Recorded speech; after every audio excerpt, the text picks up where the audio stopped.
The rain came down in sheets, slicking the courthouse steps with a cold shine, as if the world itself wanted to wash away what Daniel Hayes had just signed.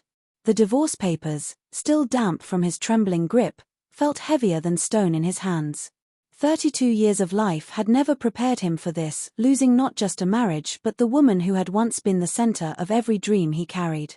Madison, 3 years younger and infinitely sharper, emerged moments later, not with grief or guilt, but with a radiant smile that cut deeper than any blade. Her hand was already entwined with her new partner's, a man who looked polished, confident, and untouchable, the exact opposite of Daniel in that moment. They passed by him without acknowledgement, as though he were invisible, a ghost haunting the edges of their bright, victorious future. Daniel's inner narration whispered like a wound refusing to close, "The woman I built my life around didn't just leave me. She buried me." The courthouse doors swung shut behind them, their laughter echoing faintly against the gray air. Daniel stood rooted in the rain, drenched, his breath fogging in the cold, and realized with dawning horror that his story wasn't just about heartbreak. It was about obliteration. The life he once knew was gone, and Madison hadn't simply ended it, she had made sure there was no return. Daniel's architecture startup had always been small but full of promise. Late nights spent sketching designs on coffee-stained paper, early mornings convincing clients of his vision. Every sacrifice had been made with Madison by his side. Or so he thought. The truth unraveled mercilessly in the weeks following the divorce, like threads pulled from a fragile sweater. Contracts he had spent months negotiating suddenly slipped through his fingers. Loyal clients stopped returning his calls. At first, Daniel believed it was bad luck or timing, until a former colleague, with a sympathetic look, finally told him the truth. Madison had been funneling his projects toward her lover's firm. She hadn't just abandoned their marriage, she had dismantled his livelihood piece by piece. Sitting alone in his half-empty office, surrounded by models of buildings that would never rise, Daniel felt the full scope of betrayal. His wife hadn't been content with leaving, she had ensured he would have nothing left to stand on. The irony cut deep. The very woman whose success he had celebrated, whose career he had supported, had used her sharpness to carve away his future. The collapse of his startup wasn't an accident, it was a calculated erasure.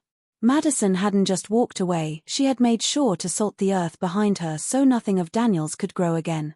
The final blow came quietly, without ceremony, taped to his office door in thin white paper.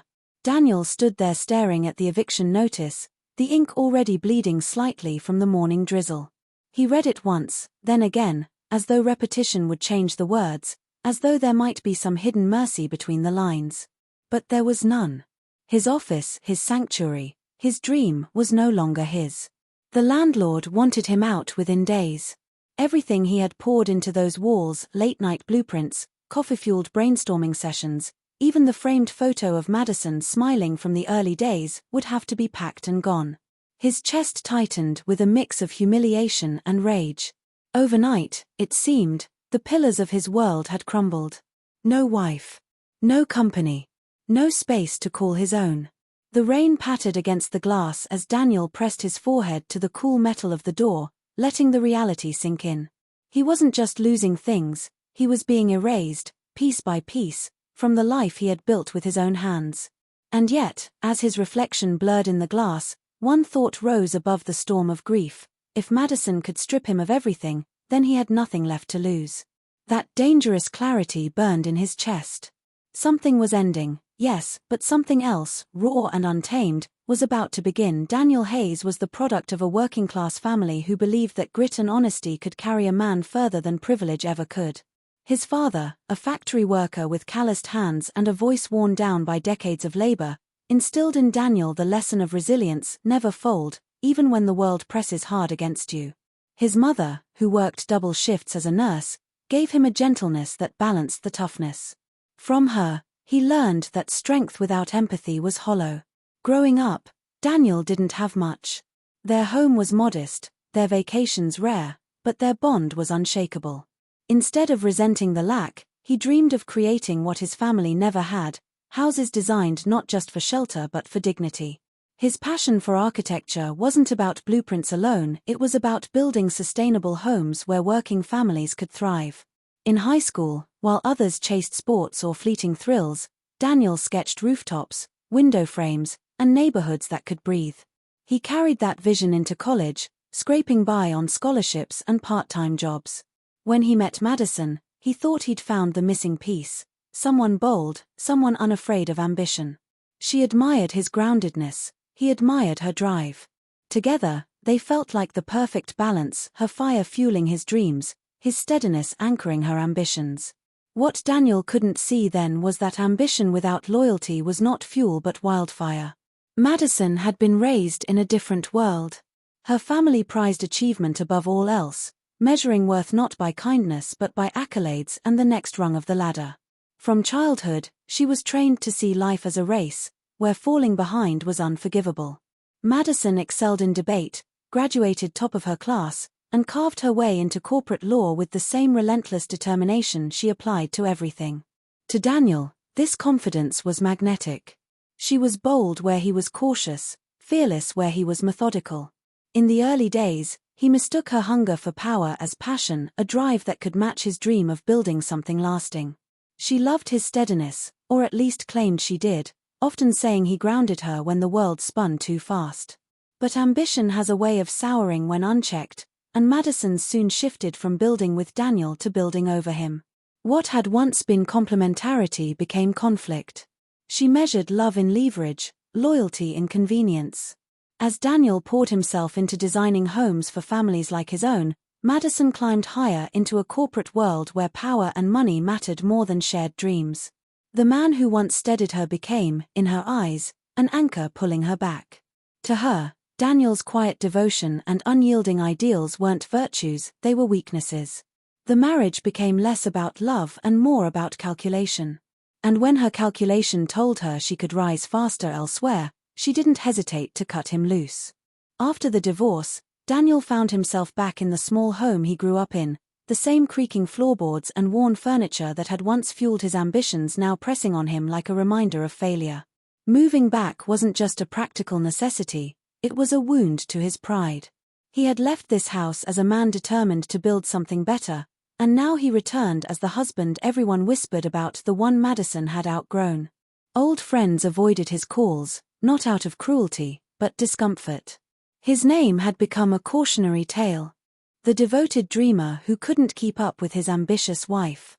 Every article, every whispered conversation painted him as the failure husband, the man too small for the woman who had moved on to bigger things. Yet in the stillness of night, when the house was quiet, Daniel found himself sketching again. His desk cluttered with pencils and discarded papers, he poured his grief into lines and angles. Buildings took shape, not just as structures but as metaphors for survival. His hand shook at first, but the act of creation steadied him. It reminded him of who he was before Madison, before the collapse. One evening, his closest friend, Jordan, a graphic designer with a sharp eye and a sharper wit, looked at his scattered sketches and said simply, "She may have taken everything, but she can't take this." The words struck deep. For the first time in months, Daniel felt a flicker of something he thought was gone, hope. The blow landed on an ordinary morning. Daniel had been sipping lukewarm coffee at the kitchen table when his phone buzzed with a news alert. At first, he thought it was another headline about Madison's rapid rise, something he had trained himself to avoid. But the photograph caught his eye, a sleek rendering of a building he knew down to its smallest detail. His building. The community center he had poured his soul into, a project he had sketched for years as a gift to underprivileged kids in his old neighborhood. Every curve of the roofline, every glass-paneled window meant to reflect sunlight into the play areas, it was his signature. Only now, it bore someone else's name. Madison and her lover's firm had unveiled the project as their own, and the article hailed them as visionaries. Daniel's chest hollowed out as he scrolled through the coverage. Applause, accolades, interviews, none of it belonged to him anymore. The theft wasn't just professional, it was personal. That design had been his way of giving back to the families like his own, to kids who deserved a chance to dream bigger than their circumstances. Now, his ex-wife stood smiling for cameras, claiming credit for the very vision she had stolen from him. Betrayal had already taken his marriage, his company, his home. But this, the theft of his passion project, was the cruelest cut. For the first time, Daniel understood the depth of Madison's ambition. She hadn't just left him behind, she had erased him entirely. Daniel spent the rest of that day in silence, staring at the stolen designs plastered across his screen, feeling as if the marrow had been drained from his bones.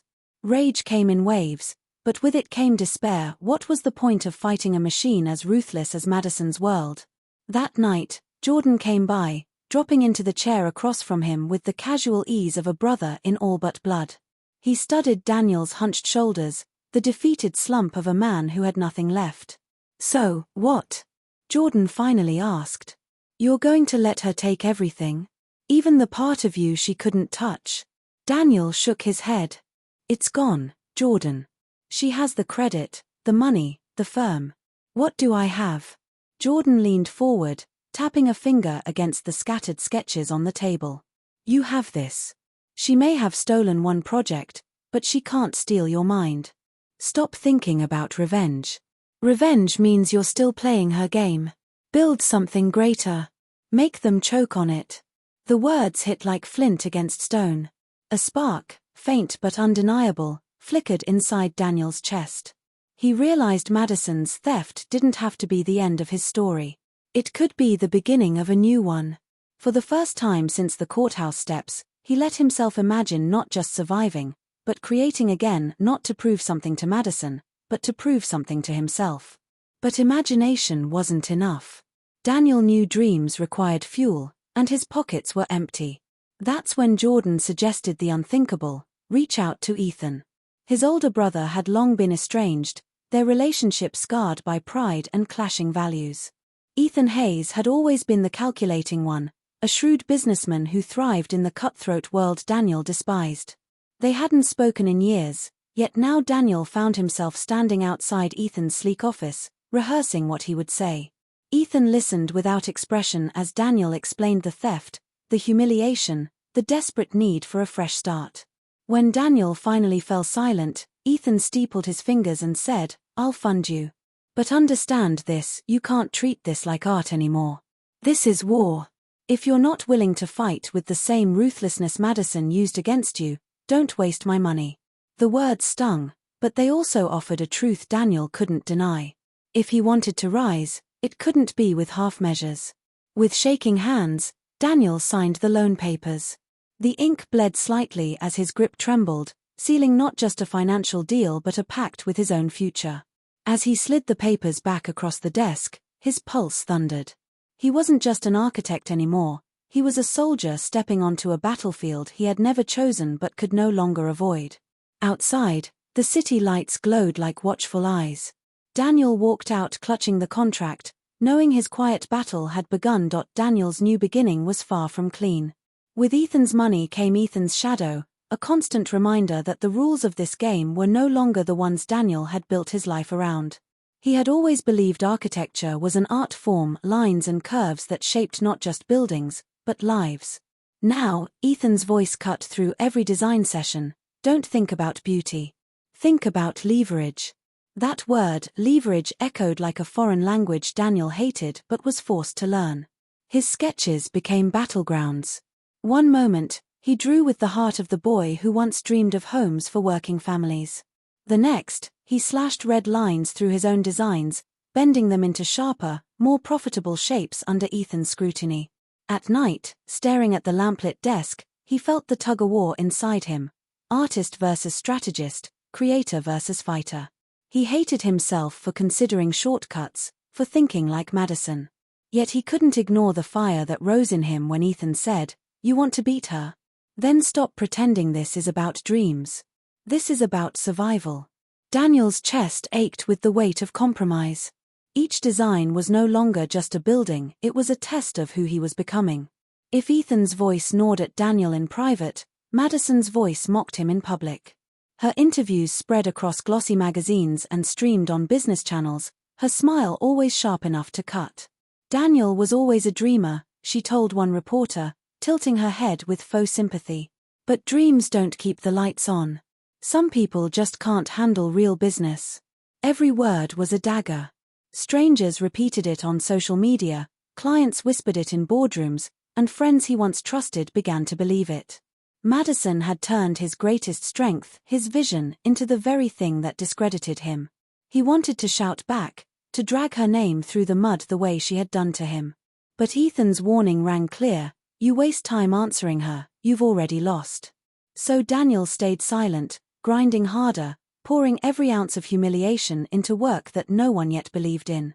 It was a strange kind of torture watching her thrive with his stolen ideas while he struggled to claw back scraps of opportunity.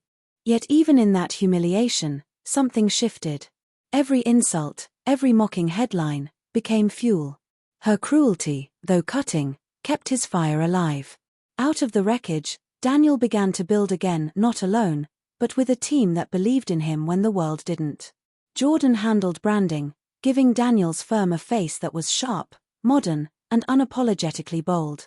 Ethan, cold and calculating, mapped out strategies like a general preparing for war.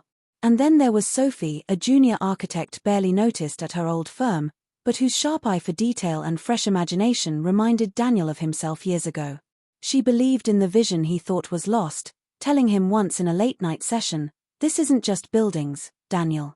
You're giving people hope." Her words carried more weight than she knew. Together, the four of them worked until exhaustion blurred the days. Coffee replaced meals, sleep became a rare indulgence. Daniel's body began to betray him with constant fatigue, but he ignored it, pushing forward as if every hour stolen from rest was a blow struck against Madison. Memories of her haunted him in quiet moments, her laughter, her betrayal, the smile she wore when she walked away, but he refused to let those ghosts slow him. By the time their first opportunity arose, Daniel felt raw, stripped down to willpower alone. The contract was small, but it was a start. The cruel twist. Their bid put them directly against Madison's firm. As he stared at the proposal papers, the irony hit like a punch. His comeback wasn't just beginning, it was colliding headfirst with the very woman who had tried to erase him. The city's eco-housing contract was more than just a project, it was a crown jewel, the kind of commission that could rewrite a firm's destiny. Worth millions, it promised to set a new standard for sustainable urban housing, a legacy that would shape the skyline and the lives of thousands of families. For Daniel, it was everything he had once dreamed of when he first sketched rooftops as a boy, the chance to create not just buildings but communities. For Madison, it was a trophy, proof of her dominance in the cutthroat corporate world. The weight of the contract pressed on Daniel's shoulders as his team worked day and night, refining every detail, perfecting every angle. They knew that winning this bid would not only secure their survival but also silence the voices calling him a failure. Across the city, Madison's firm polished their own pitch, drawing on her established network, her reputation, and her ruthless determination to stay on top. The stage was set, not just for a professional competition, but for a battle that would decide who defined the future and who would be erased from it. For Daniel, this wasn't only about architecture. It was about redemption, about reclaiming the narrative Madison had stolen. If he lost, he risked vanishing forever into the shadows of her success. But if he won, the world would finally see him not as the discarded husband, but as the visionary who refused to stay buried. The night of the gala was suffocating with glitter and politics, the air thick with champagne and veiled threats. Daniel moved carefully through the crowd, his suit stiff, his nerves sharper than any tie-pin. That's when Madison appeared, immaculate in a dress that shimmered like armor. She cornered him near the balcony, her smile razor-thin. "You'll never beat me," she whispered, her voice silk over steel. "You weren't built for this world." For a moment, Daniel felt the old ache, the weight of every betrayal pressing against his ribs. But then he remembered what he had discovered only days before, a whispered tip from a contact, a thread that unraveled into something explosive. Madison had tried to bribe a city official to secure the contract. It was reckless, dangerous, and potentially ruinous if exposed. Ethan's advice rang in his ears: use information, don't waste it. Instead of rushing to reveal the scandal, Daniel made a calculated move. He approached a journalist known for exposing corporate corruption, someone hungry for a story that could shake the city's elite. The alliance was risky, but Daniel understood that truth wielded strategically could be sharper than any weapon. For the first time, he wasn't reacting to Madison's game, he was rewriting the rules. And as he walked away from the gala, leaving her confident smile behind, He carried with him a dangerous secret, one that could topple her empire if she pushed too far. The pitch presentations felt less like business meetings and more like trials, each firm pleading their case before the city's decision-makers. Madison went first, her performance flawless, her slides polished to perfection. She spoke of profit margins, efficiency, and long-term gains, her voice cold and commanding. The room nodded, impressed by her mastery of numbers and control. Then came Daniel's turn. He stepped onto the stage, his hands trembling at first, but as he spoke, his voice steadied. He didn't talk about profit. He talked about people. About children growing up in sunlit homes, about families who deserved dignity, about communities that could thrive when given space to breathe. His vision was not just a project, it was a promise. By the time he finished, the silence in the room was charged, the kind of silence that meant hearts had been stirred, even if minds remained cautious. When the city council withdrew to deliberate, tension gripped both firms. Hours later, the decision came, delayed. No winner, no loser, just limbo. But as Daniel left the chamber, whispers followed. A journalist had begun quietly circulating a story about corruption in the housing sector, with Madison's name surfacing in hushed tones. The scandal was still smoke, not fire, but it was enough to unsettle the ground beneath her. For the first time, Daniel saw uncertainty in Madison's eyes. The battle was far from over, but the tides were shifting. His war wasn't won, but hers was no longer untouchable. Months had passed since the tense bid, and though the battle had been grueling, Daniel now sat in a space that finally felt his own. His new office wasn't lavish, it didn't need to be, but sunlight spilled across polished wood desks and blueprints pinned to the walls. The centerpiece was a set of framed photos, the completed eco-housing project, standing tall as a testament to resilience and vision. Children played in its courtyards, families smiled from balconies, green rooftops caught the afternoon light like emerald crowns. Daniel often found himself staring at those images in quiet disbelief. He had fought, bled, and nearly lost himself, but the result was real, standing in brick and steel for the city to see.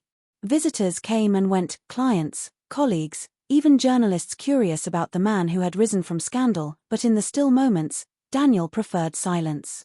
The hum of the city outside was enough. Where once his days had been filled with grief and humiliation, now they pulsed with a steadier rhythm, work, creation, and a sense of purpose that was his alone. Success didn't roar, it whispered. And for Daniel, that whisper was enough. One late evening, as he sorted through old boxes in a corner drawer, his fingers brushed something small and cold. He pulled it out, and there it was, Madison's wedding ring. The last remnant of a past life, one that had once defined him and nearly destroyed him. For a long moment, Daniel held it between his fingers, watching the light catch on its surface. Once, it had symbolized devotion. Later, betrayal. But now, it felt like nothing more than an artifact from a man he no longer was. Instead of rage, he felt only calm detachment. Sitting at his desk, he penned a short note, "This belongs to who I used to be." He slipped the ring and note into a small envelope and mailed it quietly, without ceremony, without bitterness. There was no need to announce closure to the world, the act itself was enough. Later that night, he opened his journal, the same one where he had poured his grief months ago. His handwriting was steadier now as he wrote, "Her betrayal broke me. But in the ruins, I found the blueprint for something greater." For the first time, those words felt true, not aspirational. The ashes of loss had given rise to something sturdier, something unshakable. That night, Daniel stepped onto the balcony of his office, the city skyline glowing like constellations drawn in steel and light. The cool air brushed against his face as he leaned on the railing, gazing out at the buildings, some designed by others, one or two now his own. The city stretched endlessly, alive and untamed, and for the first time, Daniel felt he belonged to it on his own terms. He was alone, yes, but not lonely. The silence wasn't emptiness, it was freedom. The man who had once stood in the rain outside the courthouse, hollow and erased, was gone. In his place stood someone tempered by fire, not unscarred but stronger for it. He had no illusions about the battles ahead. Business would always be ruthless, life always uncertain. But he was no longer defined by Madison's betrayal or the world's dismissal. He was defined by what he had built and what he still would. As the wind rustled his hair and the city pulsed below, Daniel allowed himself the rare luxury of a smile. Alone, but not broken. He was finally his own man. And that, he realized, was worth more than any victory over her could ever be.